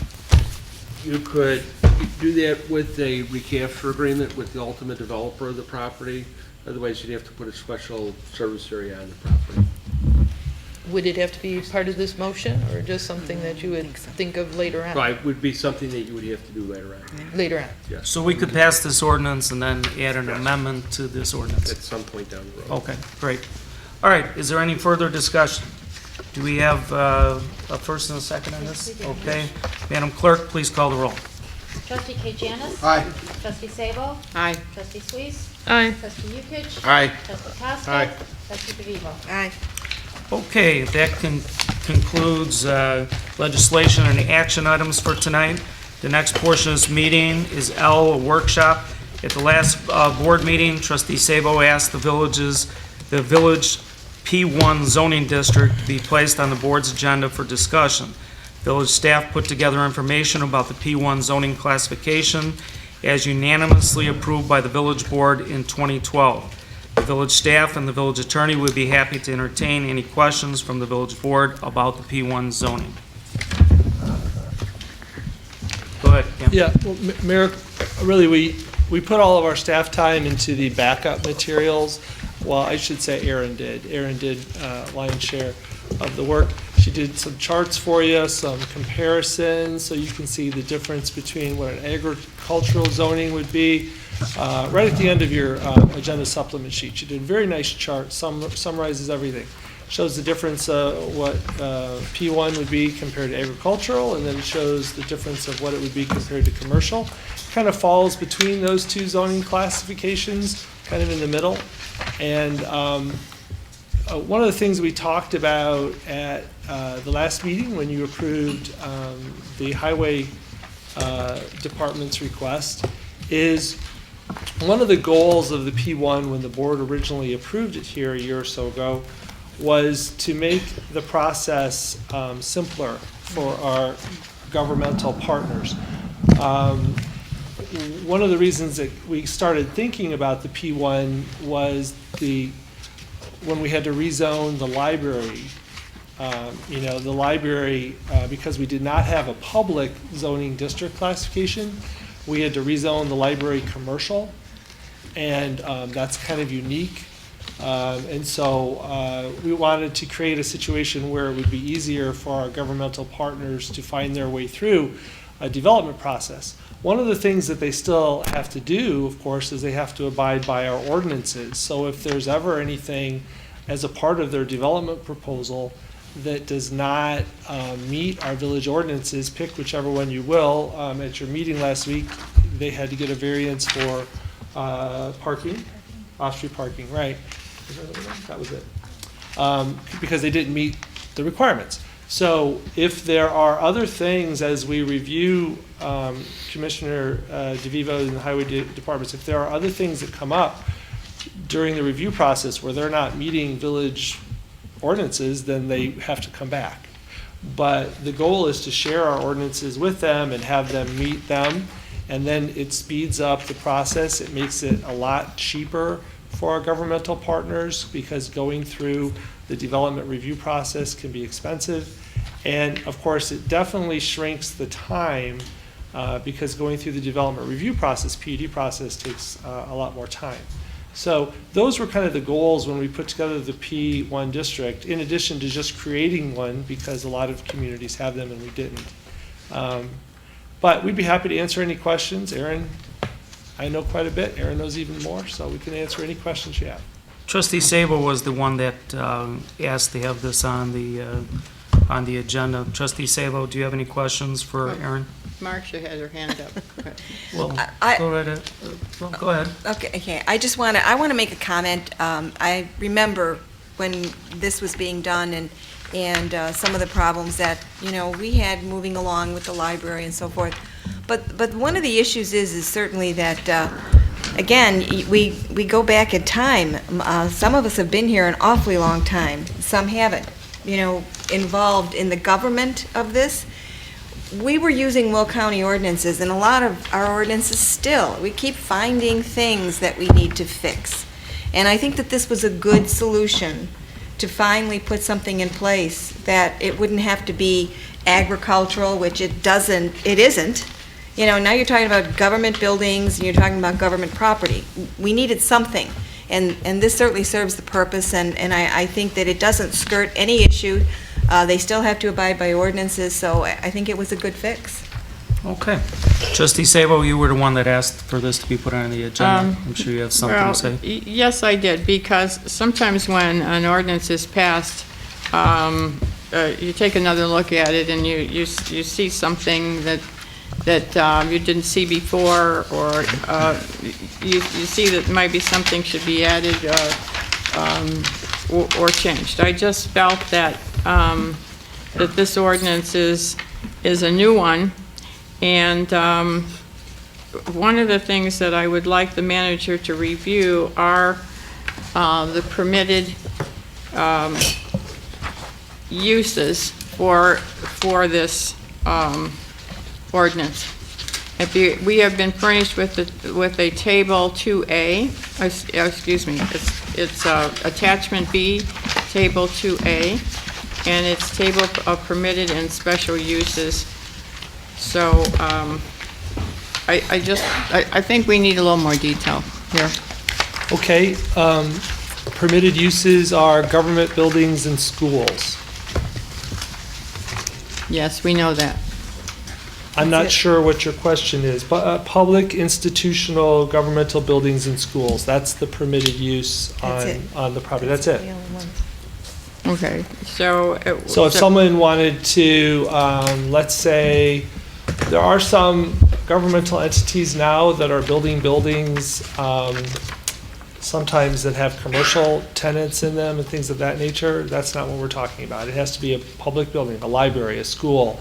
If the township decided to build a new building, or if we were going to build a village hall, because actually, kind of at the time we were building it, we thought we are going to need to create a zoning classification for a village hall we're going to build someday.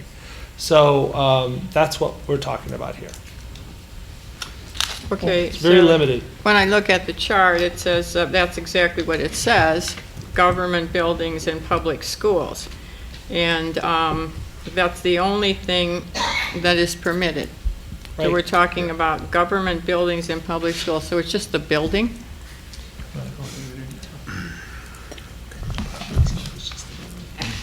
At this time, yes. It would just be the government buildings and the public schools. That's the only permitted use. Do you have a question, Margaret? Yeah. I didn't quite understand what you said. The only permitted use in the district is the government buildings and public schools. Okay, so it's just the building. Okay, but there are other uses say in a school, and but the school category has its own. I mean, they're governed differently, but they have come to the village for some landscaping advice, and they have followed it, or they have sought us out for lighting, and they've looked at our recommendations. So anybody that comes in has to abide by our ordinances, anyone in this zoning classification. So as an example, I don't think he would mind if I use Mr. DeVivo as an example. So when he comes forward, he needs to follow our lighting ordinance, he needs to follow any other ordinance that we have in place, and if for some reason he can't do that, then he has to come back to the board on that item. Okay, the lighting ordinance isn't in here. It's a separate ordinance. This is just a part of the zoning ordinance. Right. It's just the table of uses from the zoning ordinance. So the lighting ordinance is a totally separate ordinance. Well, I know, but in the back, there's an example of all the things that I believe that that was part of the Plan Commission. The ordinance, it listed landscaping, it listed engineering, it listed a number of things. Here on page 2,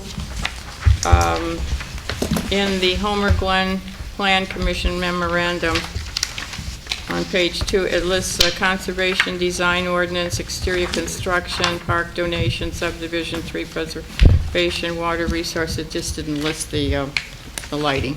I know the lighting was listed with the P1 for the township highway department.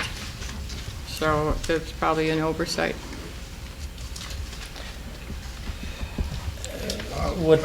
Okay. Well, any petitioner that comes in the P1 zoning has got to follow the village's ordinances or has to come before the board and ask for a variance. Okay, just because it's not on there doesn't mean it. Yeah, Okay. it doesn't make it so it's easier for them to get around this or get around that. But it has its own ordinance. Right.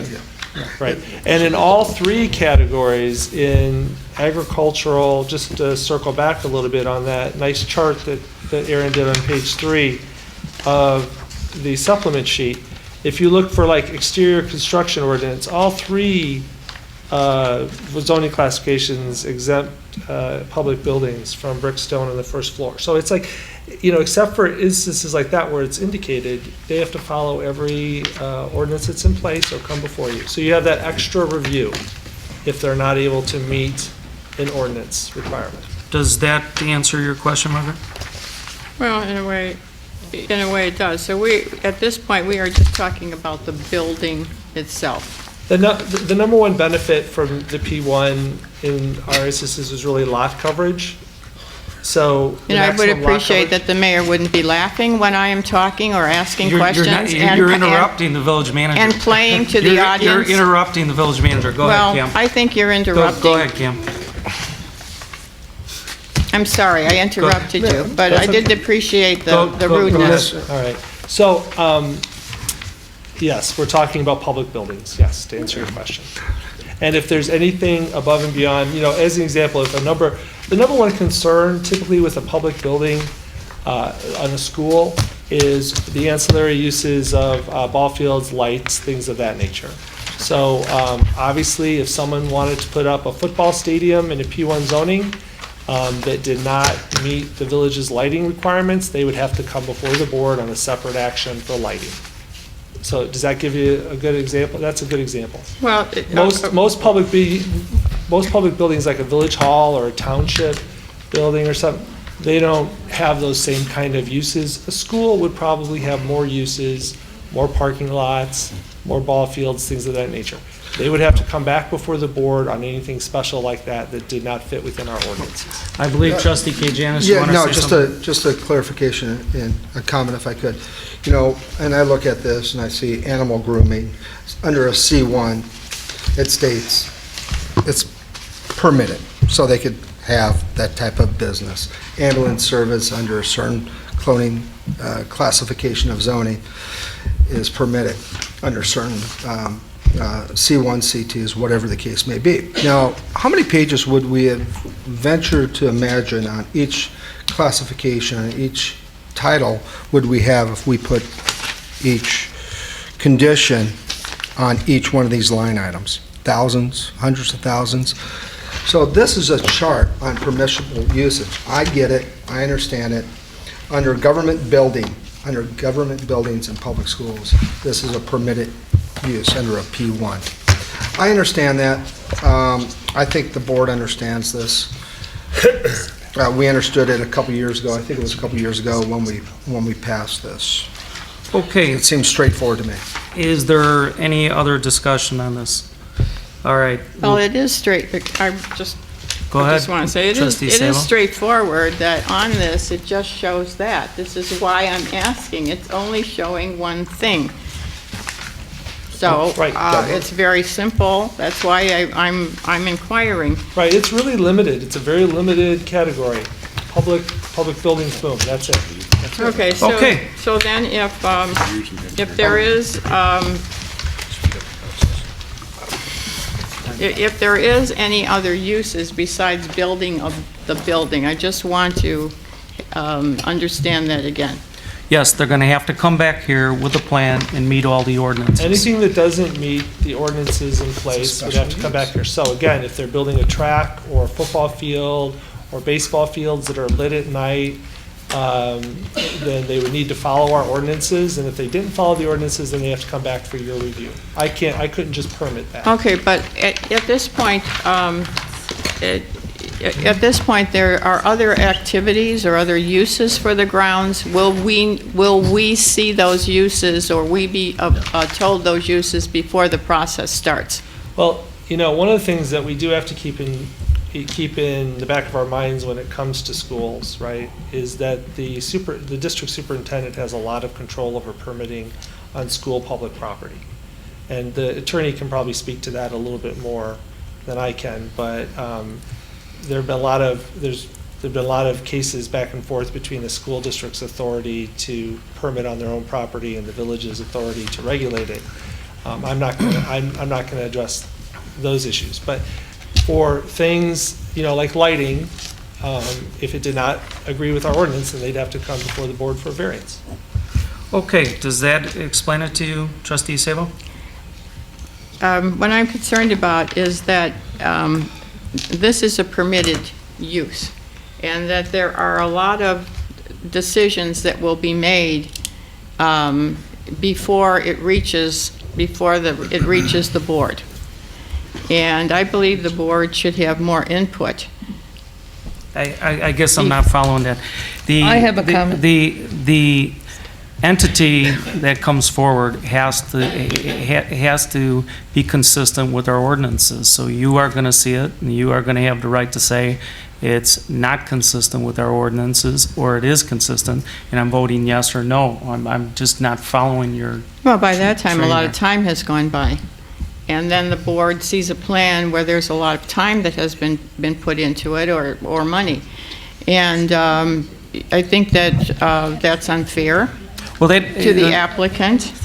That's unfair to the applicant, and it's also unfair to the board not to be able to see beforehand and decide whether they want to see something like that on a piece of property. Permitted use means that we will not really have a decision in this until it gets to the board level. No, that's not true. Mayor, Anybody that submits something to this village has to be consistent with our ordinances, plain and simple. The end result is you will have the right to vote it up or vote it down. No, but a lot of time goes by. We're talking about what kinds of things are going to go on this property. We don't know yet. Public use, public buildings. Does somebody want to say something on our trustee DeVivo? Let's I move guess this I along. don't understand, because these pieces of property are purchased with taxpayers' money. What would we say? No, you can't do it? I mean, I don't know why we would have to review every little nitpicky thing. It doesn't make sense to me. If you buy property and your intention is to put a new library on it or to put a new township building on it, what are we going to do? Say, no, you can't? No, Mark. I don't understand what the point of this is. We have enough control. Hold on here, Trustee Sabo. We You're really always have enough asking not to be control interrupted. based on You have the this. floor. Go right ahead. Yeah, we have enough control based on this. We really do. And I think that's why it passed in 2012. There's enough control here. And if you have a concern about the lighting, it has to go before us. So we shouldn't be concerned about that part of it. if this is a zoning, this property is rightfully should be zoned like the library, like the township building, like the highway department, and like Woodbine will be at some point, hopefully, you know, when we remodel and make that into our village hall. That should be the new zoning for it. Okay, I believe Trustee Yukich had something. Okay, two things. First of all, I thought we started the P1s so we didn't hold money from them because the library wanted some of their bond money back, and we figured why, but that's what the discussion did first start about. Is that- It was started before that. Well, when the library came here looking for their money, we discussed why are we holding We a did. government liable for that. So that's why I thought that this thing came forward. And the library did have to follow all the rules and regulations of what they did for the library, because that was some of the subjects that were brought up before us where they thought that they should be able to get a little bit of leniency, and we stuck to our guns and we stuck to the ordinances. So the P1, the only thing that I think Trustee Sable is looking for right now is if something comes before us that's a P1, don't let us know when it's gonna come up, you know, when we get the papers on Friday, that it's gonna come up on that next Tuesday for us to vote on. Just give us some information of what's going on, so this way that we can make the meetings go a lot faster too. Right, the only time you get anything on P1, because it's a permitted use, Okay. is if something doesn't fit with our ordinances. So, or if there's a map amendment, which was required for the highway commissioner. The only reason you saw that was because there was a map amendment that was required, and because he wasn't able to conform with village ordinances regarding parking. Okay, if the map amendment wouldn't have been needed, and he was able to conform with parking, then he would have conformed with all the village ordinances, and he could move forward. The village board wouldn't have voted on it. So that was the goal of P1, was to make it simpler for our sister governmental entities so that they didn't have to go through months and months of review. All right, but you just made one comment that if it conformed to everything that was supposed to be from the village, this board would never see it. Right. And we It's a wouldn't know permitted anything use. about it. That's where I think there's an issue. No, you would of course know about it because I let you know about all this stuff, and I have for But 3 years. But we can't discuss it. It's a You know, permitted this is the use. only way we can discuss it though, Cameron. We have to discuss it as a board. We can't discuss it between ourselves and then go to you and say, here, we have a question on this. So all we want is the opportunity to be able to discuss it with you in an open forum. Right. And a little bit of knowledge before it comes to us. And I think this issue would go away very fast. I get where you're going with that, George. However, you need to put it like in sort of an example form. If we did this with everything, every building permit would be reviewed by this board. Every building permit is not reviewed by this board. true. Every building permit, if it is in conformance with our ordinances, the contractor comes in, submits plans, the building department reviews them, Scott reviews them. And I understand. And boom, But it's this is strictly P1. That's all we're looking for, is just P1. Yeah, and you will see any type of plan for a government agency that comes and submits to the village. You'll see it as soon as everybody else. Okay, that's all we're looking for. Okay. You know, to please make sure that it's, you know, that we get notified beforehand. Okay. Is there anything else to? Okay.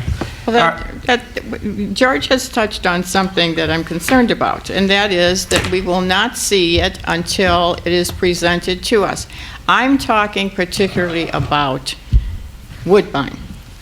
This is my concern. The library, that was fine. What the schools do is fine. I'm talking about Woodbine. Well, we own Woodbine, so of course we're going to develop it, you know, together with everybody's input. And Woodbine is not currently zoned P1. It would have to go through a zoning process. It's zoned commercial. So there'd be a lot of review for Woodbine. So, Okay. I mean, it doesn't have the right zoning right now probably for the future. As a matter of fact, we're probably going to have to come up with a recreational zoning, which we don't currently have, but a lot of communities do. So that'll probably be the next zoning classification that we'll have to get busy on and work on over the next couple of years. Okay, does that explain everything? Well, I think that that does explain it. I just don't want to give Trustee DeVivo or anyone else the wrong impression that it is control. We wanted the freedom to allow the P1s to be able to be treated a little differently, understanding that. It's just that I didn't want to, I was asking a number of questions to get to the real issue. And the real issue was, we, as a board, should become very knowledgeable about this very early, not when not when the project is presented to us. But we should be kept informed all the way. Okay. Yeah, I think that's always, I think that's always happened. I mean, this particular one, I mentioned over a year ago, so I think that's, my time here, that is my goal, to always do that. Okay, so you are going to be kept in a loop with any P1 zoning district, and that concludes the workshop for tonight. Is there any old business? Yes, Mr. Mayor? Yes, go ahead, Trustee Costa. Mr. Mayor, back in early April, we had a discussion at the board about our packets and the amount of paper that we receive and timing to get a chance to go over it. Village Manager Davis gave me a calendar, updated my calendar of meetings for the month. And I had a suggestion, and that is we meet the second and the fourth Tuesday of every month. And I was wondering if the board would consider possibly going to the second and fourth Wednesday. 24 hours doesn't seem like a lot of time, but it is a lot of time for us to look at our packets and read. But I did realize, I want to apologize to Trustee Swees, that Homer Harvest Days is the second Wednesday of the month. Yes, Is there Trustee any Costa. way that possibly you can poll the committee? And Mr. Mayor, am I out of turn here asking this? I'm No, sorry. I mean, Okay, so you know, we can basically meet whenever we want. Okay. It's just, the one challenge that we always have is that we have so many committees, and you all chair a different committee. Right. You've got these different Homer Harvest Days, festivals, you know, Earth Day, Arbor Day, you know, on and on and on. So that's the real challenge. Okay, well, if I can ask Trustee Swees, since she's a co-chair of that committee, if she can possibly poll her committee and see if they can maybe meet another day of the month? I will definitely do that. Our meeting is tomorrow, and Great. I will bring it up to see if we can arrange something later in the month.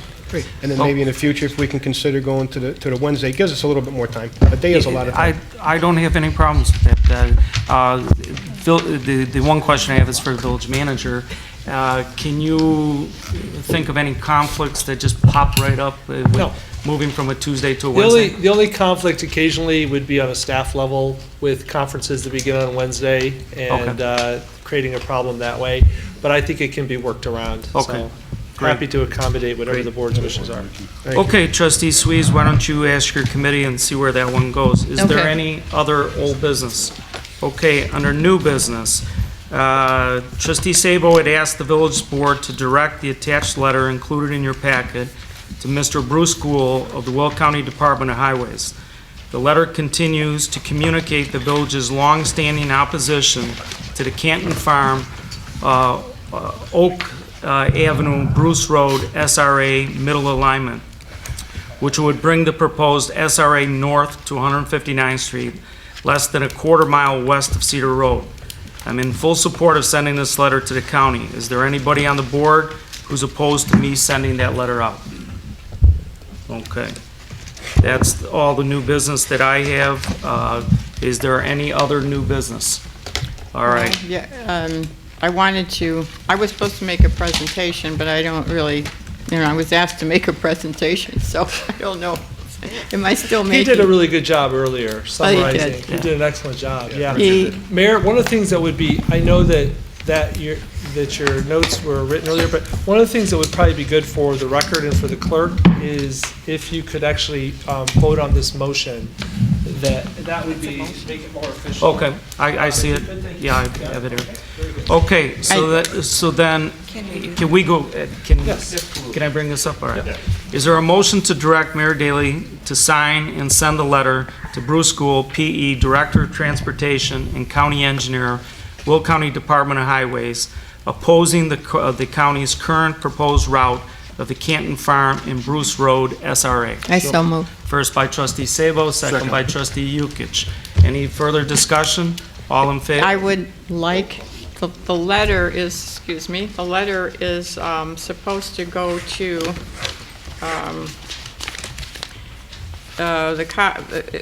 besides going to Will County, it's supposed to go to certain to Bruce Gould, Director of Transportation, County Engineers. The letter is also a copy to County Executive Larry Walsh, County Board Member Walter Ademick, Chair of Public Works and Transportation, County Board Member Steve Ballich, and County Board Member Mike Fressalone. I would also like the letter to go to some other people, some other parties. Why don't you give that list to Cam? We oppose it, okay? So I don't May care. I say- I don't care if we send it to 10,000 people, okay? Well, may I? I would just say if you give the list to Cam. he can Okay, get well, it I to want to him. name some, I will Go give the right list, ahead. but I would like to name ahead. some of those. There's the TCC committee, which is Lockport Township, Plainfield Township, Homer Township, Will County Executive, Homer, Glen, Crest Hill, Joliet, New Lenox. So the executive have already been included, plus Homer Township, and also a copy to the Farm Bureau. The Farm Bureau is going to be having a special meeting because they are strongly opposed to this on June 11th at 10 a.m. At 100 Manhattan Road, and they're asking, we're asking, and they are asking, and I've been told to ask, to have as many people there as possible to express their views. Yeah, this letter's been prepared. I wanted to get it in front of the board so they didn't have an objection to me sending it out. It appears that everybody's in favor of it. We'll include the names that Trustee Sabo brought up here, and with that, that concludes new business unless somebody else has anything else. Still have to vote on that, I think. Okay, yeah, you're correct. Madam Clerk, please call the roll. Trustee DeVivo? Aye. Trustee Tejanis? Aye. Trustee Sabo? Aye. Trustee Sweet? Aye. Trustee Yukich? Aye. Trustee Costa? Aye. Motion carries. Okay, seeing no further business, is there a motion to adjourn? So moved. First by Trustee Costa, Second. second by Trustee Yukich. All in favor, say aye. Aye. All opposed, say nay. Meeting adjourned.